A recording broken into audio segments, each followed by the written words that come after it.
Assalamu alaikum ji. So this is Dr. Muhammad Numan Aslam, and this is lecture 8 of our course Numerical Methods. And in this lecture, we will continue with our topic, which is the solution of one variable equation. And while we try to solve the one variable equation, let me just revisit what at this point what we have done. Okay, so we started with the towards this topic with the bisection method. Okay, and in the bisection method, we just do the half of the interval and we generate a sequence. Okay, and that sequence is a sequence of the midpoints. Then we move towards the second topic, that was the fixed point method. And in the fixed point method, we have learned about the how to actually convert an equation into the form g of x. And we have learned in the fixed point theorem that which choice of g of x, since we can make many choices of g of x. So which choice of g of x will be a good choice, and from where we can proceed towards a solution. So our choice of g of x can be determined through the fixed point theorem. Okay. Then we move towards the Newton method, and in the last lecture we have seen the procedure or the iterative scheme of the Newton method and of the secant method. Secant method is actually derived from the observation that we need to have a derivative of the function. So we try to avoid it. Let's say if we don't have to take a derivative of the function, then what is the option available? Towards that option, we have developed a secant method. Okay, so today we will proceed with a last method that is called method of false position. Okay, um, it's a method of false position, and the formula is same as of the secant method. So let me just write a formula for the secant method. It was so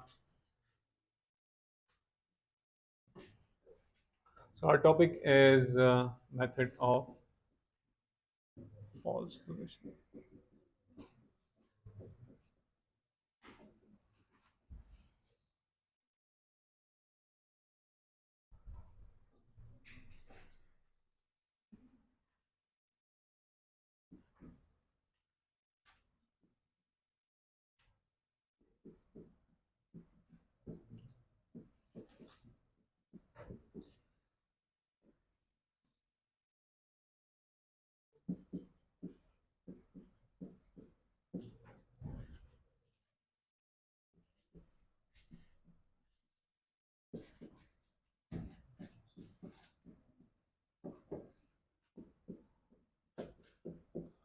So I'm just writing the formula for the secant method, and then we'll try to learn what is a false position and how it is different from the uh,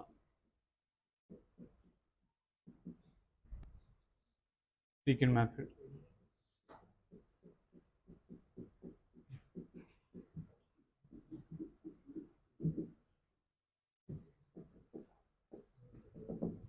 So in this lecture, we will be learning about the method of false position, and we will be just concluding our topic one. Okay, and we will be revisiting actually a thing that we started in our lecture number one. That is, we posed a problem while we're taking a motivation of the course. We pose one of the problem from the chemical engineering, and we try to solve that problem in this particular lecture.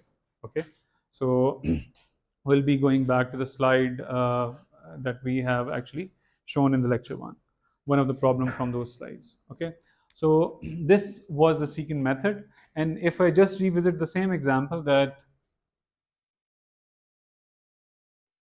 we are trying to do with every method, just to make sure that we know that how the other methods, we can compare the method with each other. Okay, so if I try to implement this into the scheme of the secant method, then this is the function value f of x, or equation we call it as f of x. So I can write Pn as equals to Pn minus 1 minus, so the function value at Pn minus 1. So the function value of x is this. So function value at Pn minus 1 will be this.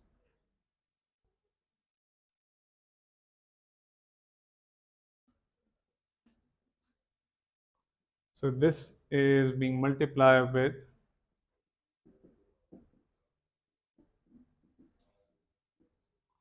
okay, and n runs from 1 to 3 onward.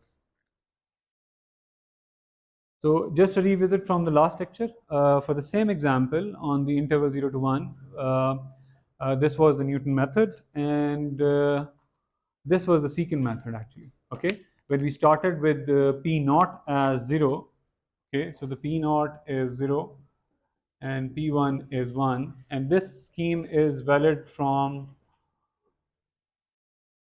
n values 2, 3 and onwards. Okay, so if I use a value of n is equals to 2, I will get P2. Okay, and the value of P2 is 0.6857 8507.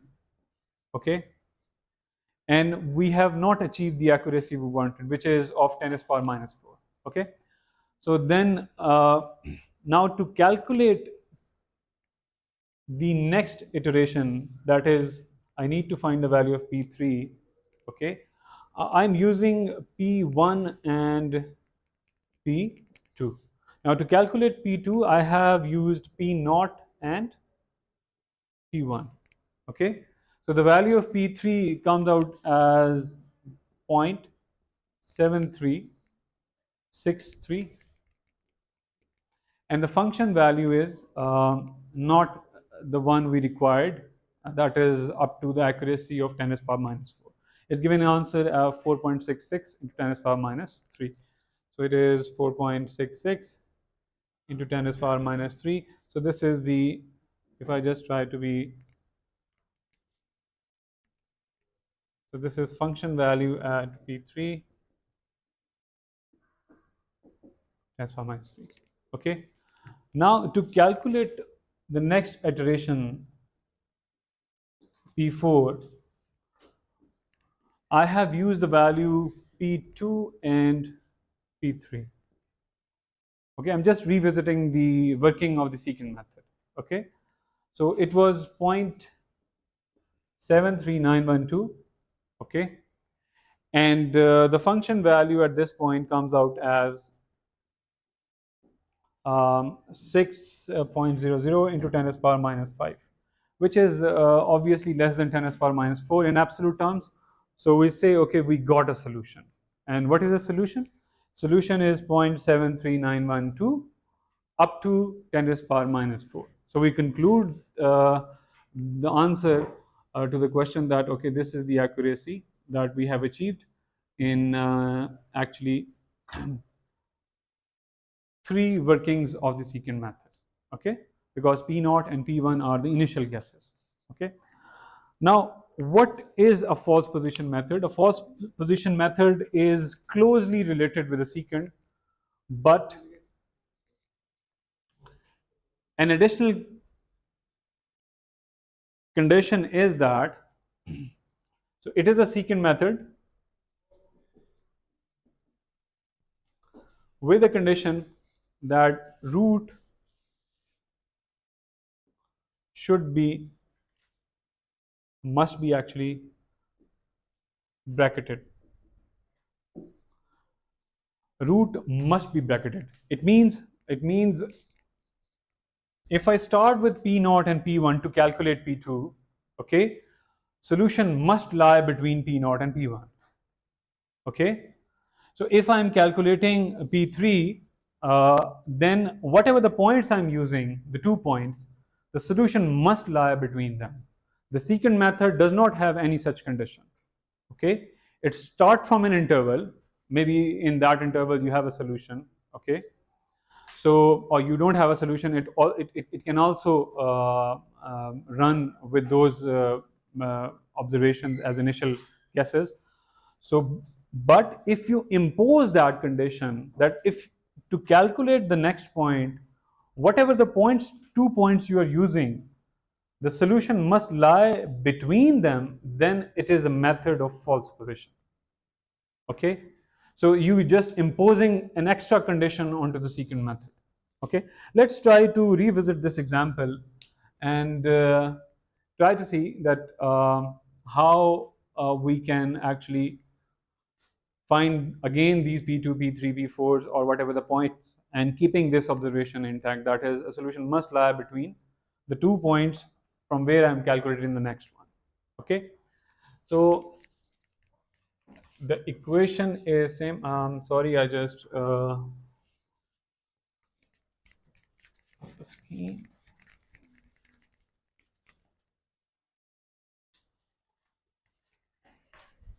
So let me just rewrite an example, which was x minus cos x equals to 0, and the interval is 0 to 1. Okay, so and let's say the initial guess is p naught equals to 0 and p1 is equals to 1, as was in secant method. Okay, so I have to calculate p2.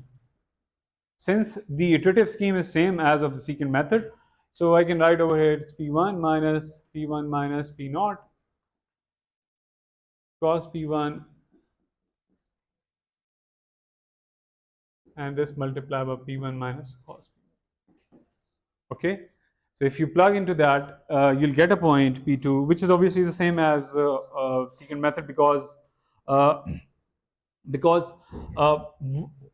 what we know is the solution lies between 0 and 1, even from the bisection method.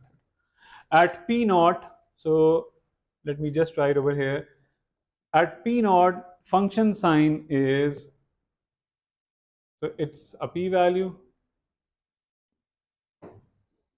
and it's a f sign. I call it a function at times. It can be a mistake because it is not necessarily a function, it is an equation. Okay, so so f is representing an equation. So at p naught, what, and being the p naught value 0, what is the sign of the function? Negative. It's a negative sign, no? Because you plug x equals to 0, okay, x equals to p naught, you'll get 0 minus cos 0, so it is negative. Okay, and at p1, what is the sign? It is positive. We know this already, okay, even from the bisection method working. It will be 1 minus cos 1, okay, which will be a positive value. Now the value of p2 comes out as 0.6507, sorry, 68507. And we need to check, is it a solution up to the accuracy we wanted? So it is not a solution up to the accuracy we wanted, uh, because it is not, let's say we want an accuracy of 10 to the power minus 3, so it is not a solution up to 10 to the power minus 3, since the function value is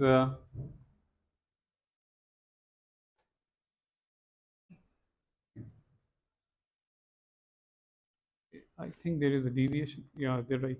Okay, it's minus 8.93 into 10 to the power minus 2, which is not in absolute terms less than 10 to the power minus 3. Okay, so I need to go towards finding P3. Now at P2, what is the sign of the function, a sign of the equation? It is negative. Okay, now to calculate P3, I must have to use P2. Okay, that is P2 must be 1 point.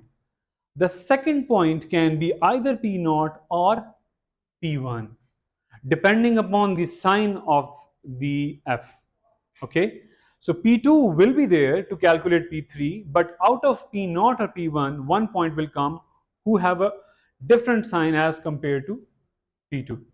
Okay, so if P2 is negative, and P naught is also negative, so I have to use P1. Okay, so it means to calculate P3, I will be using P2 and P1. At this point, it's same as of the secant method. Okay, although secant method does not impose any such conditions, but they are same at this point. Okay, so the value of P3 is 0.73630, and the function, the equation at this point gives you a value of 4.66 into 10 to the power minus 3. Okay, Now this is not the accuracy that we wanted, because we wanted equation to be true up to 3 decimal places. It's not as there's 3 decimal places, because it has to be less than 10 to the power minus 3. Okay, so this number is not less than 10 to the power minus 3.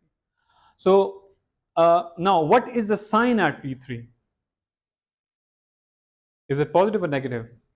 It's a positive. Now to calculate P4, I have to use P3.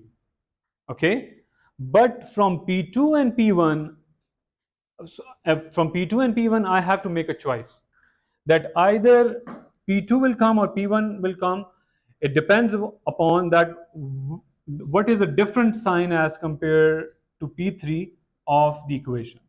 So if you see, P2 has a negative sign, so we'll continue with that. So the P4 comes out as 0.73895.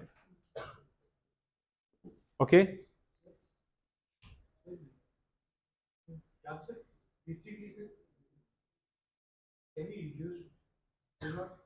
P naught, no, P naught is now out of the game.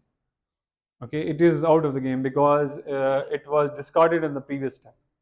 Okay, whatever will be discarded will be discarded. Okay, not used, it will not consider it in the next point. Okay, so now to calculate obviously P4, I will use P3 and either P2 or P1. Okay, so I'll use P2 and I'll calculate this as 0.73895, and the function value at this point is 2.33 into 10 to the power minus 4. Okay, now for example, I need an accuracy of 10 to the power minus 5.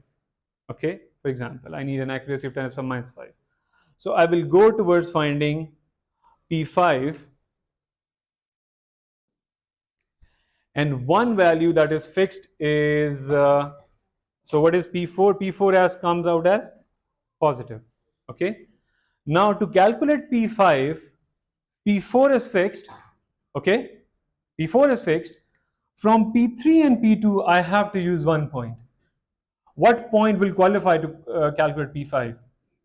P2, because it has a negative sign.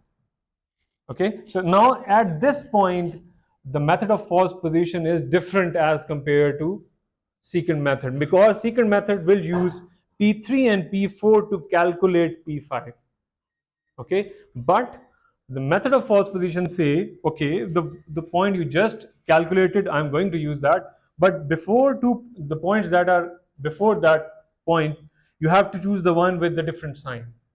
Okay, so for example, I choose this particular so I have to choose P2 because it's negative. Now to calculate the P5, I have to use, so please find the value of P5 using P4 and P2. So it means that in secant method we are not concerned about what is the sign of the function, but in the false position method, whatever the point we are calculating, previous 2 points must have the solution inside it, between them. Okay, so that is the extra condition that we impose onto the secant method, and this method is called a method of false position. Okay, so please do calculate in your home the value of the P5. Okay,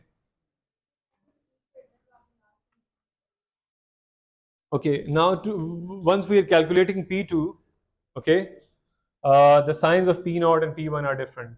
Okay, now to calculating P3, sign of a P2, and because we have to use the previous 2 points. Okay, 2 points, so the signs are different. Now to calculate P4, okay, the sign is positive. To calculate P4 we're using P3 and P2. Now to calculate P5, we have to use previous 2 points. In one of them, the recent one will be fixed. Okay, this is the fixed one. So out of the two, we're going to use the one with the negative sign. Okay, so P4 is there, but from P3 and P2 we'll choose P2. Okay, to calculate P5. Okay, the recent one is fixed. Before that you have to choose the one. Okay, so that is the method of false position. Now if you just try to see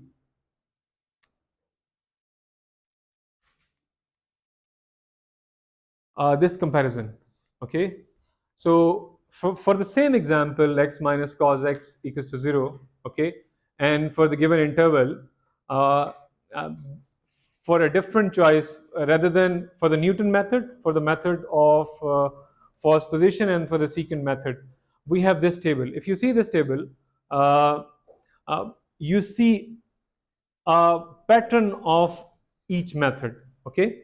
So generally speaking, in most of the cases, such as a scenario, Newton method will be a leading one, then the secant, and then the method of false position, okay, generally speaking. So all go to the accuracy of 10 to the power minus 9. They all go to the accuracy of 10 to the power minus 9, but in 6 iteration, in 5 iterations, and in 4 iterations respectively, to the false position, secant, and a Newton method, okay. So that's why uh, uh, so just looking at this at the same example, we can conclude that the Newton method is the one who tries to go in an accelerated way as compared to the secant or the false position, but it is not but is not true in all the cases, okay, because we are doing the approximation, the things. For a different problem we can have different scenarios, but most of the time this will be the picture, okay. Now just to conclude this topic, in this particular topic we have seen, so our topic was the solution of the one variable equation, and we have seen actually 5 methods, okay, starting with one with the bisection method, then we go to the fixed point method, okay, and then there is a Newton method, and its extensions are actually secant method and method of false position. We try to resolve an issue of the Newton method, that when it becomes 0, what we can do, what are the options available. So while doing that, we can actually have we can uh, derive actually the secant method and method of false position, okay. Now coming to actually a problem that we have seen in our lecture number 1, okay. Once we are seeing in lecture number 1 a problem, I actually told you that in this particular example, this example is connected with actually your topic number 1 of the course, which is a solution of the one variable equation, okay. So at this point we have done all the methods that we have to do.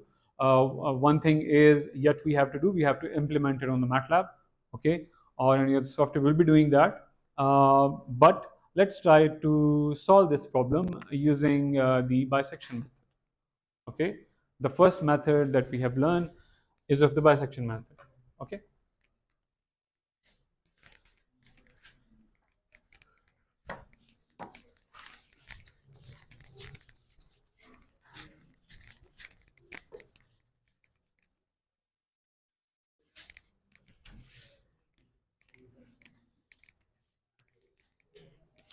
Okay, the equation is so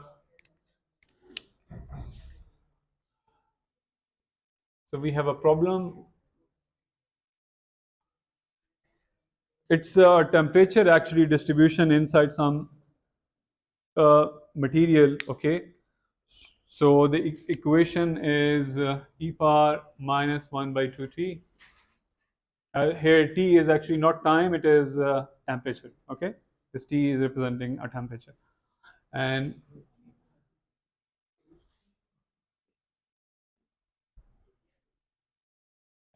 so you can write, you can take this root k over 2 onto the left hand side, okay. So minus 0.67 over 2 square root value, and this is equals to 0.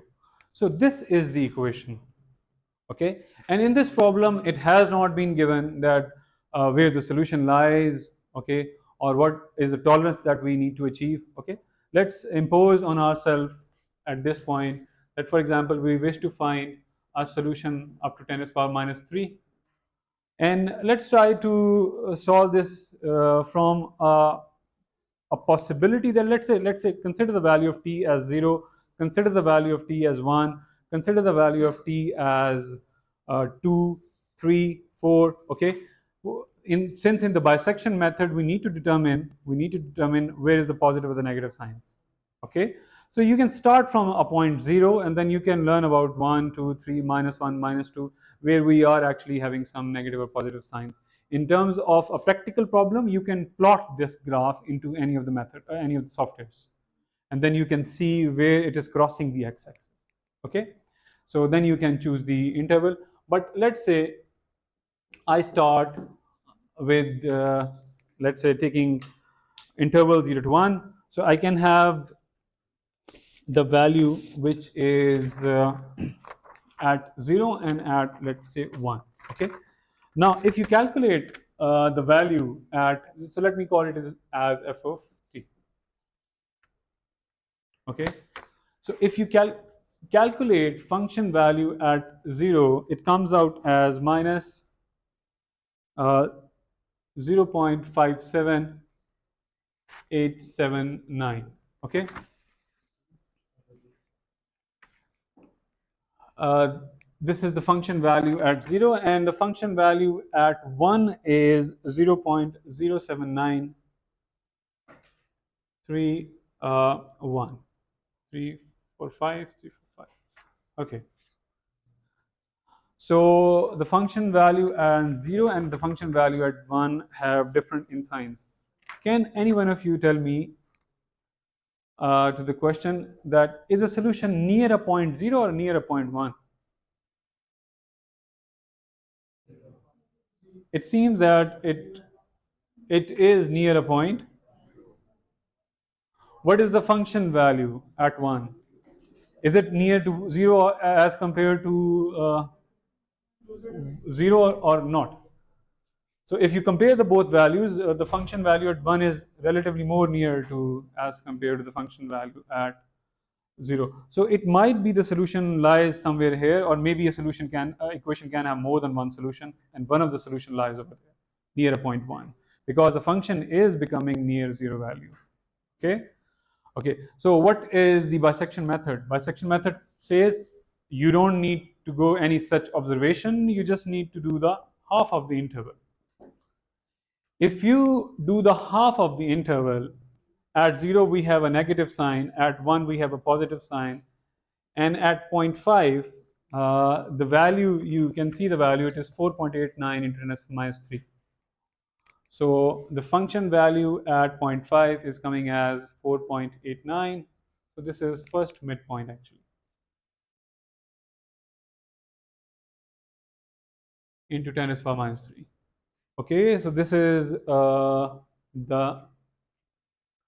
P1. Now it is not less than 10 to the power minus 3. It is not less than 10 to the power minus 3 in absolute terms. So we try to find what is the function sign at this point. It is positive. So if it is positive, okay, so okay, I think I have a problem. Did I did something wrong? Let me see. Okay, sorry. This was the function value at 1, and this was the function value at 0. Can you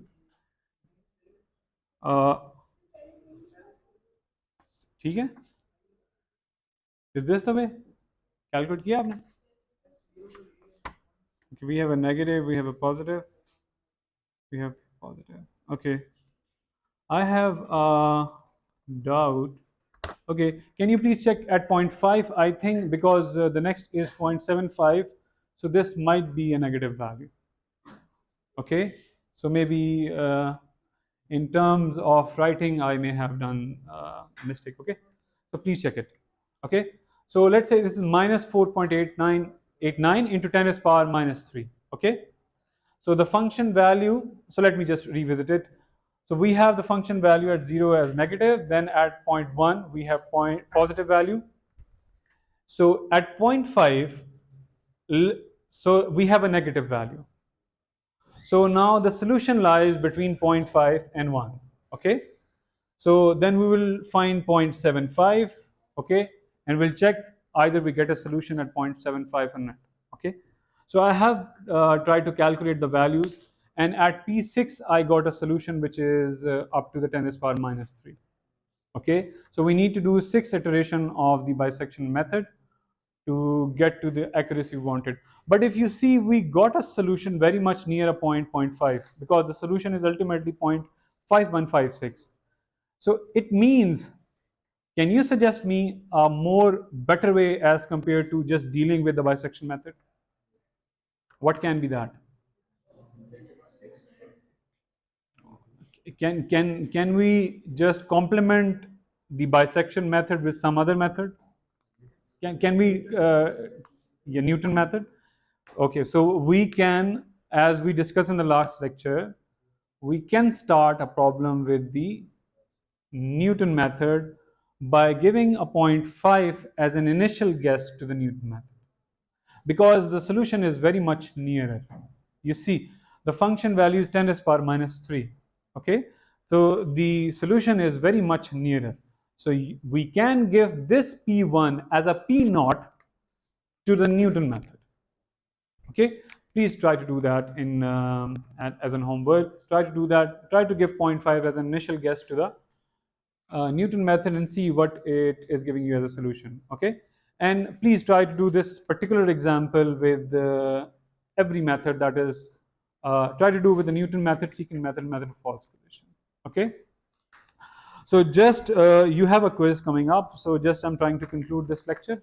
So in this lecture we have just follow up with the secant method, and we develop the method of false position, which is same as the secant method but with an extra condition of the root bracketing. Okay, and then we have seen one of the example from your lecture 1 to actually conclude this topic, which is solution of one variable equation. Okay, so you will be having an assignment coming up, will be uploaded on LMS. Okay, for this particular topic. Okay, so we'll be starting with the MATLAB in the next lecture. Okay, uh, in the next lecture we'll be starting with the MATLAB. Okay, so now you can log in to your Teams accounts. Okay, there is the quiz over there. You only have 12 minutes, 10 to 12 minutes to solve that actually quiz. Okay.